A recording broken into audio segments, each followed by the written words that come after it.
Today's guest is Robert Nell, owner and director of TR Synergy Solutions. Robert, welcome to the show. So, to kick things off, could you tell us a little bit more about your business and the role you play within it? Yeah, so I've actually just kicked the business off, Lisa. Very much what the aim of the business will be is to provide recruitment services, both on a contingent and a search basis through to UK businesses, as well as businesses based in Eastern and Southern Africa. Okay, perfect. And within that industry, are you noticing any trends at the moment? Yeah, I think in the UK, the trends have become, very much where mid-sized businesses and larger sized businesses are trying to do a lot of the recruitment themselves.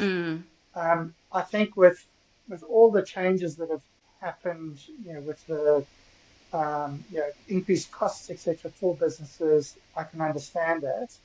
And also potentially our industry hasn't necessarily done itself any favors over the last 5 or 10 years um, in providing, quality service through to Okay. both candidate and clients. It's an exceptionally competitive market in the UK from a recruitment perspective. So, um, businesses do really need to sort of make sure that they know how to attract the right talent, how to retain that, and also then from a in terms of our businesses as a recruitment consultancy, we've really got to sort of make sure we're adding value to the clients and to the candidates. So in terms of those trends, you've got the businesses that come and go. I think the recruitment businesses that are more listen a lot more to what their clients need and provide service, a better service to those clients. They're the ones that are going to be around in the next 5 to 10 years. Those that don't do that and continue to provide a bad service, etc., like in any industry, they're the ones that are going to fall by the wayside. I think you do need to adapt to how AI is coming into the business. It has its pros and its cons, so businesses need to make sure how they leverage that. Um, Going forward, and how they communicate. So that's really important, because of the competitive nature of where we are. Um, I think they at this stage also, recruitment businesses need to look at how they charge their clients as well and be open to different options, which can then help their clients through difficult stages, because to hire somebody is not a cheap exercise. And what have you? Are you noticing any challenges in the industry? Obviously, AI is a bit of it can help as well as be a hindrance. So, As a hindrance, yeah. I think the challenges for the recruitment industry is, if you're a business hiring directly, how you use AI, you need to be you need to understand how to use it, because yeah. otherwise you're going to lock out a lot of candidates. And the same for a recruitment consultancy. If you're using AI to read CVs or go through to minimize your workload and things like that, you may be missing out on a lot of very good candidates if you're not careful.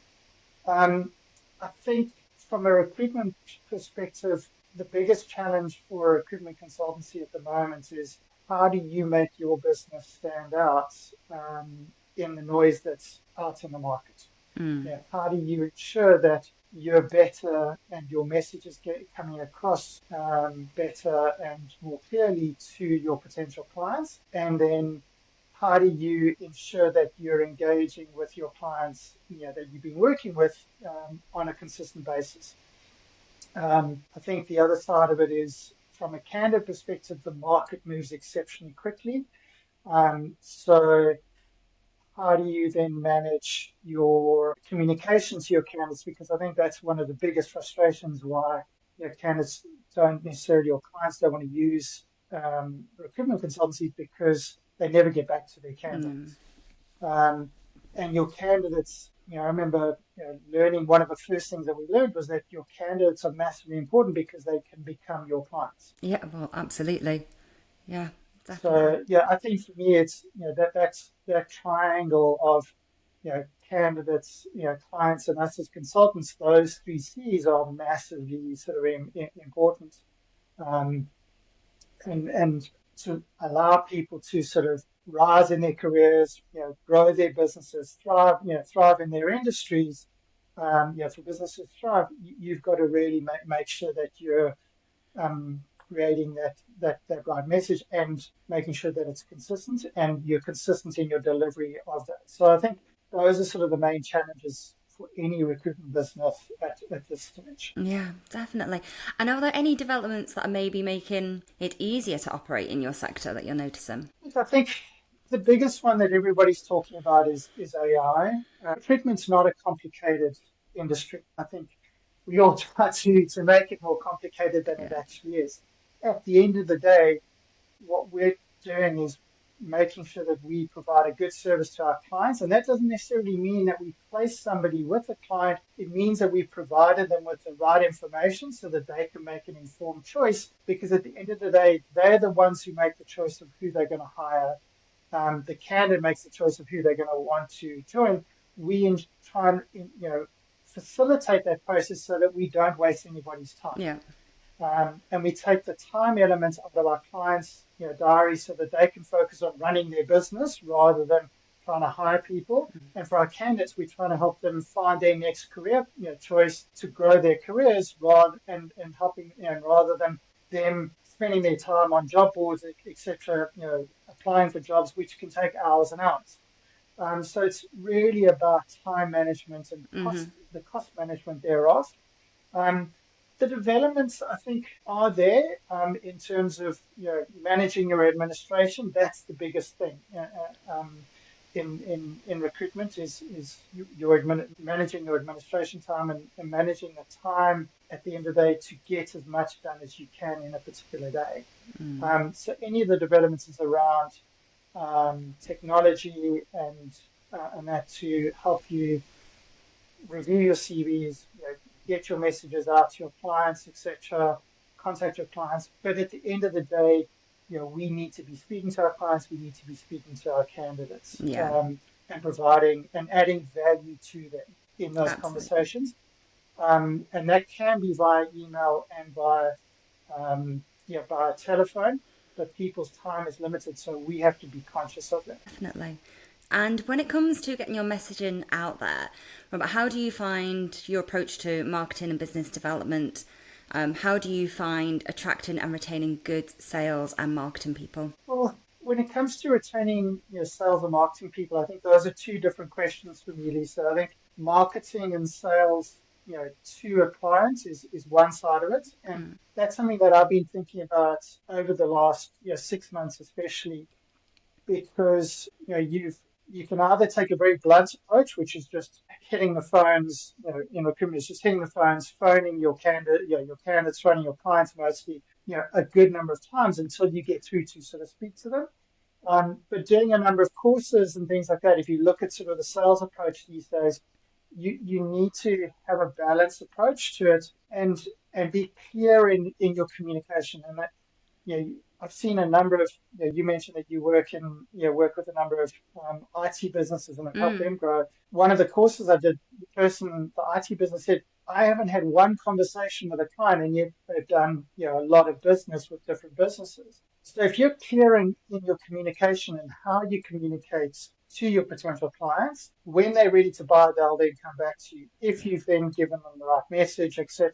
So what I've been thinking about in my marketing is sending some targeted mails through, but maybe doing videos, talking through what your service is about, um, how that service then works, what's the value that can then be for the client, explain the cost that involves. So you don't then need to have a half-hour conversation with that client. That client looks at that video as and when they want to then do it. They look at it and go, okay, yeah, but you need to send regular messages through to them around market insights and things like that so that you're at the forefront when they're ready to buy. Yeah. Yeah. And from retaining your business, your clients, it is then just staying in touch with them, staying in touch with your candidates, making a fuss when you've made a placement, going through to see them. I think the big challenge today is that a lot of things are done virtually, and I might be placing a candidate on the other side of the country, so I can't necessarily go and see them. But if that client becomes a client where I'm making a number of placements, I will make the effort to go there Yeah. because I want to partner with them. I want to get to know their business. And that's always better on a face-to-face basis because you can actually see the environment. Unless somebody's going to walk around with a video phone and video the environment, etc., Yeah. it becomes, it just enables me to sort of offer a better service. So the three strategies I think for me is really around, you know, speaking to my clients via, telephone, via video when they're ready to buy, and then just reaching out to them, via phone to get to know them, finding out whether they are ready to buy or not, and then also through marketing, through emails, posts that I do through LinkedIn, because LinkedIn is obviously a very big network from a business perspective.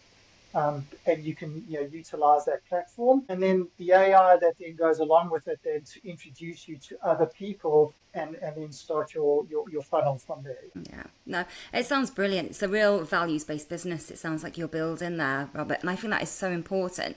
You mentioned partnering, and I think that is so much more important than just offering a service and that's it. The service is gone. Your part's finished. You're partnering with these people to give them a real value service, and yeah, I think that's brilliant. I've always sort of seen that, Lisa. The world for me is round, and the wheel is round. What goes around, what comes Yeah, around, as the expression says.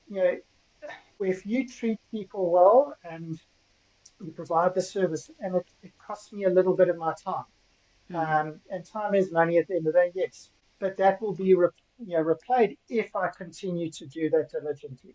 So it isn't a one-hit wonder. You have to be continually doing it. It's something that I've been sort of chatting about with my coaches and things like that, to say, we do things on a day-to-day basis, and they're things that you have to repeat. So you have to do these things well every day. yeah. And that's something that is going to be very important for me when in working with my clients and working with my candidates. Absolutely. And Robert, can you talk us through a typical day for you, if there is such a thing? Yeah, I think I've always tried to sort of have a structure to the day. Some people work to different structures, etc. Probably three main areas that you need to sort of then have to your day. You've got to have your plan for the day. So you start your day, whether it be, with, doing your personal things, some exercise to get going, taking the dogs for a walk, etc. Really sort of allow your subconscious that time to sort of think about what you're going to do, what's the attitude that you're going to have for the day. When I'm at work, it's then starting with the project management. So what clients do I need to be in touch with today? What candidates do I need to reach out to be sending through to those clients? That I think are going to be right, etc. And we'll do that for anywhere between 1 to sort of 3 hours. Um, in your core business hours, sort of anywhere between 10 and 3, 10 and 4, you'll I'll be doing an outreach through to clients. So, be focusing on the business development side, whether it be through to, existing clients that I've got, because that's, they've been in touch and want our services, or I need to sort of catch up with them. It's also then reaching out to build that client base, that funnel.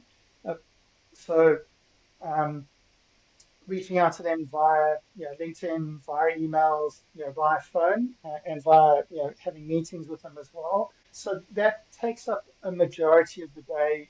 When you're starting your business, when you've got an existing client base and you're working your roles, it then becomes about retaining those clients, and through that time, it's reaching out to them so that you make sure that you're front of mind as and when they've got a need, and just updating them in terms of trends, etc. Towards the end of the day, it's then about, you've got to take some time to do some research. You've got to take some time to look at what other businesses. So through the conversations you may have had with candidates, with clients that day, that then leads you to what new businesses do you need to reach out to? What other things should you be going to read up on to ensure that you have your knowledge, and that builds your plan for the next day as to those are the clients you're then going to reach out to.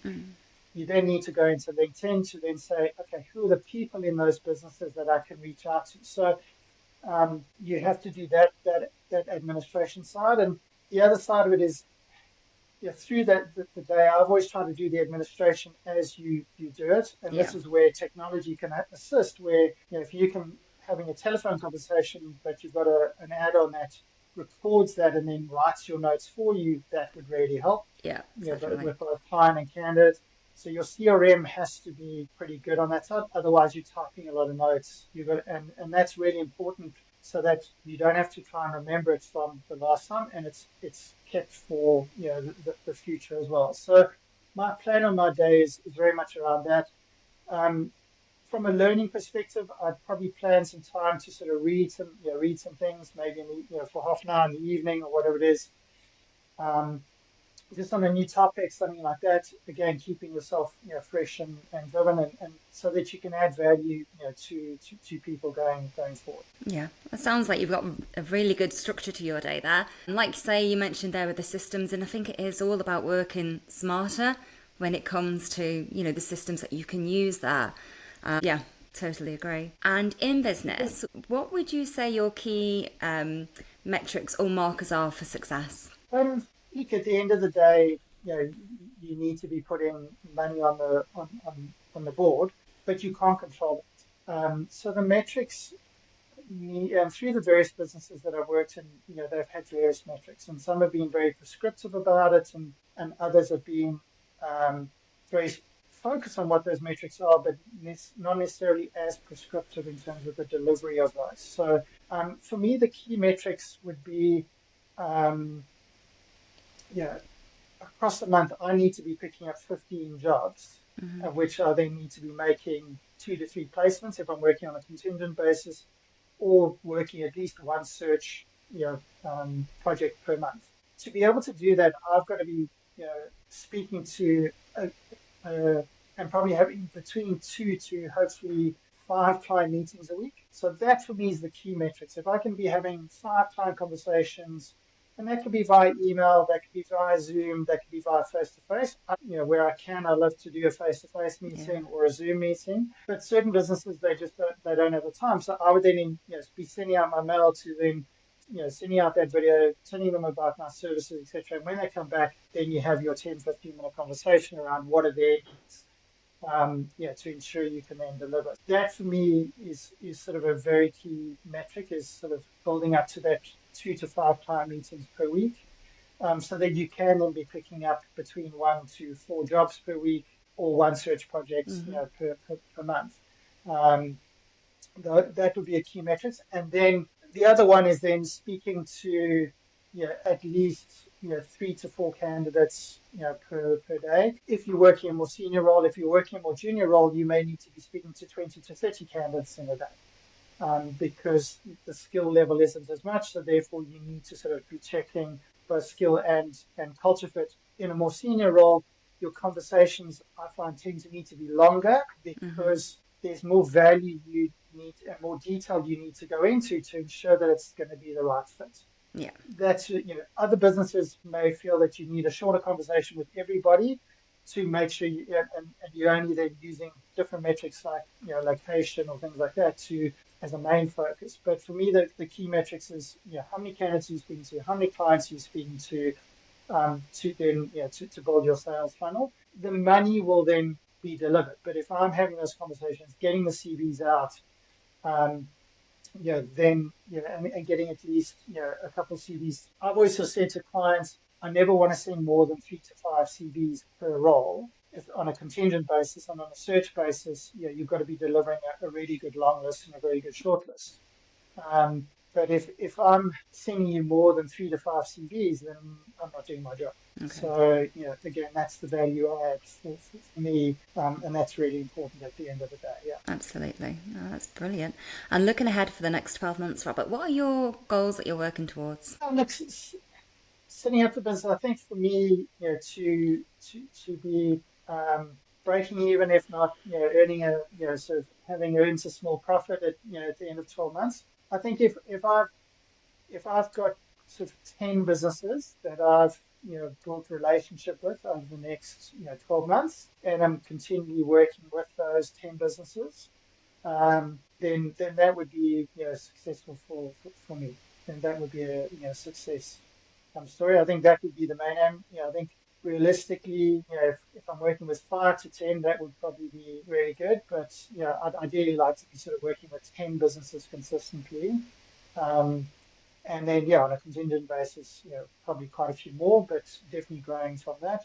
And then we'll see where we take the business from there. Yeah. And what matters the most for you in the business right now? I think it's being true to myself and being true to my clients. And that means for me adding value. And it might sound that doesn't sustain much or whatever, but for me it's about when somebody's had a conversation, when I've had a conversation with somebody, they've walked away and gone, I got something out of it. That was worth my time. That for me is what I want out of every conversation. I've got to make it worthwhile. I've got to make the interactions worthwhile. I've got to show that um, and that I'm good at what I do, and that I care about what I'm doing, and I care about the people that I'm working with. So for me, those are going to be that's what's going to matter most, is that I've shown that to both my clients and candidates. And if you could make one change that would make your business easier,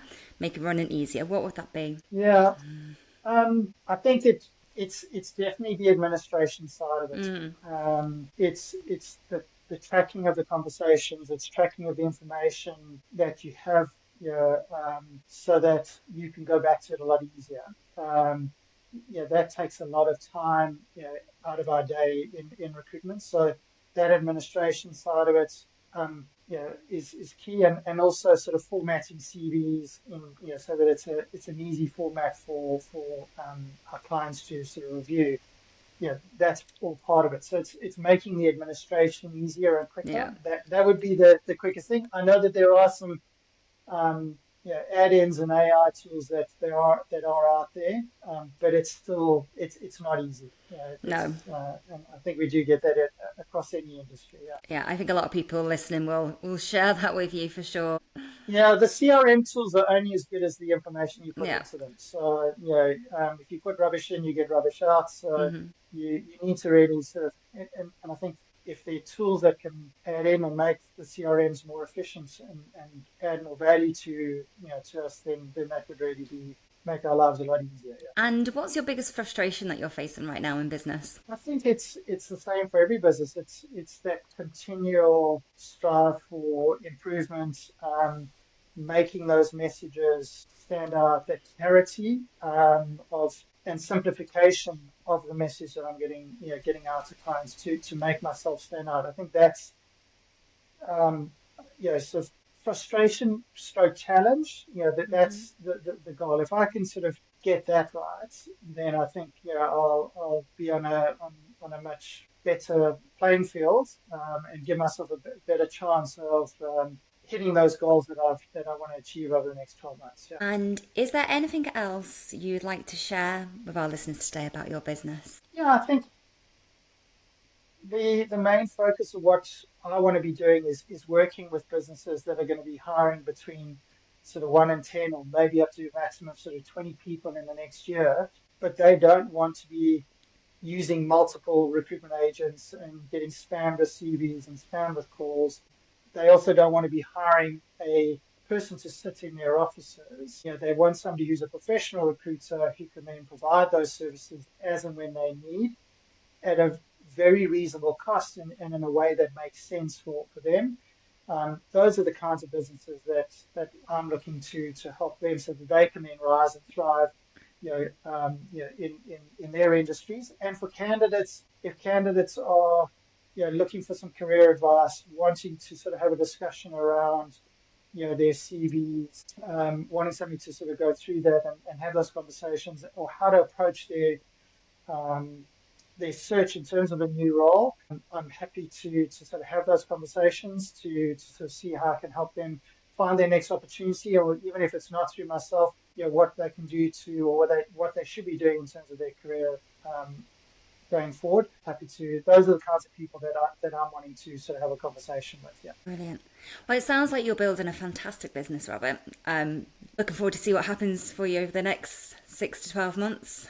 Hopefully, it all goes good. Thank you very much, Lisa. Really appreciate it, and No yeah, problem. all the best to CWP as well, Thank you. and the growth advantage in terms of what you guys are doing going forward. Really appreciate it. No problem at all. Thank you so much for your time today.